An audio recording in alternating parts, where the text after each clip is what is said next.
Hello, everyone. Welcome to another episode of Exposed Earnings, where we pop the cap off the financial strategies of big companies.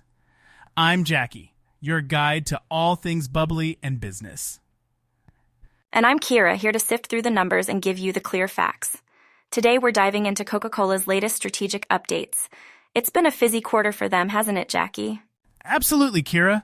Coca-Cola has been shaking things up, and not just their soda cans. They've rolled out some interesting strategies that have kept them bubbling in various markets. Let's start with their all-weather strategy. Right.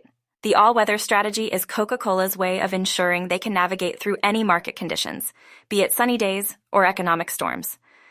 This quarter, they've seen a 7% growth in comparable earnings per share, despite facing a 9% currency headwind. Talk about sailing against the wind.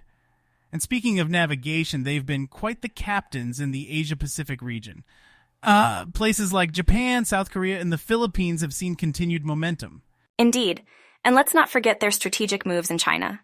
Despite consumer confidence still trailing behind 2019 levels, Coca-Cola is optimistic about recovery and is doubling down on execution strategies. That's the spirit. And speaking of spirits, have you heard about their mix with Jack Daniels, expanding into 6 more European markets? I did catch that, Jackie. It's a clever cross-promotion that taps into the adult beverage market. Now, shifting gears to North America, they've introduced Coke Spiced and rolled out 12-ounce slim cans to push for premiumization.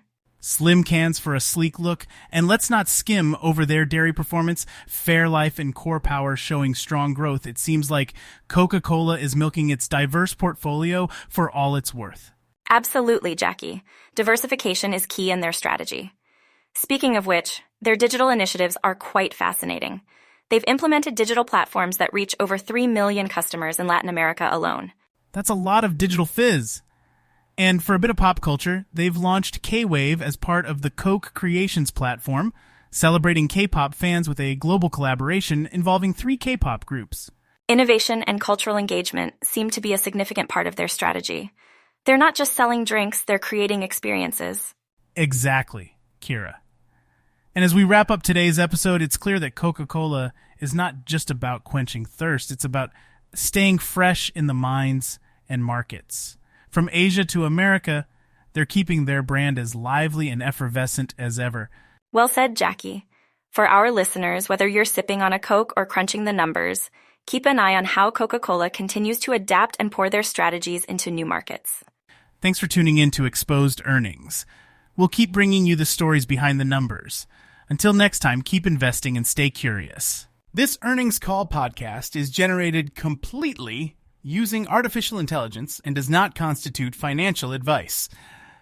You should always do your own research before making an investment decision. And, as with all investing, your capital will be at risk. The analysis and commentary related to companies' financial performance does not represent official views or guidance from Zeed, the producer of this podcast, nor the companies covered. For more information, visit Zeed.ai.